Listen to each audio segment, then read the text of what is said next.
Oh, I okay. like the morning assistant. Okay, what about the rest of it? Yeah.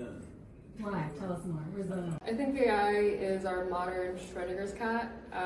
It can either, increase equity if used by the right people, or it can either just disenfranchise just people of color in our communities even more. So it just depends on how we go forward and the policy that we create to really regulate its impact.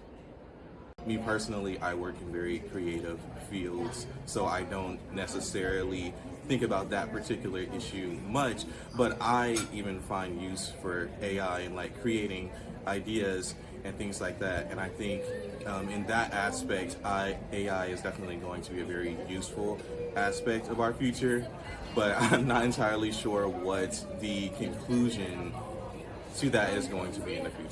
I think the biggest impact that AI will have, especially as a person pursuing STEM in the future, is personalized learning experiences, because I know that AI is built on a certain code, so like that code may not be able to adapt to people with certain personalities or certain skill sets. So I feel like AI has to be like diversified in a sense to like adapt to other people within the STEM workforce and beyond.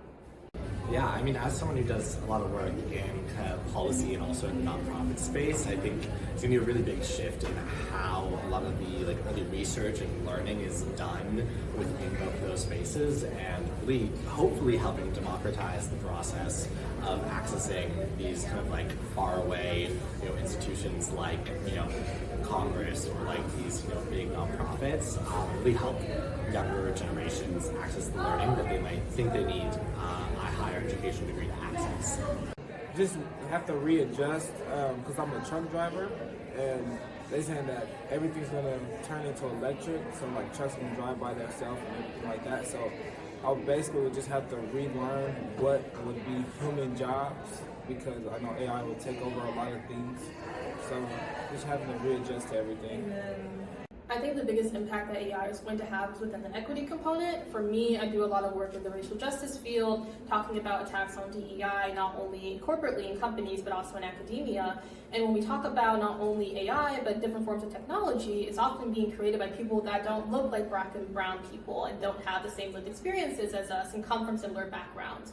And so this technology that's being integrated into our day-to-day life seamlessly is being created by people that might harbor biases that are actually going to be 10 times more harmful for us than beneficial.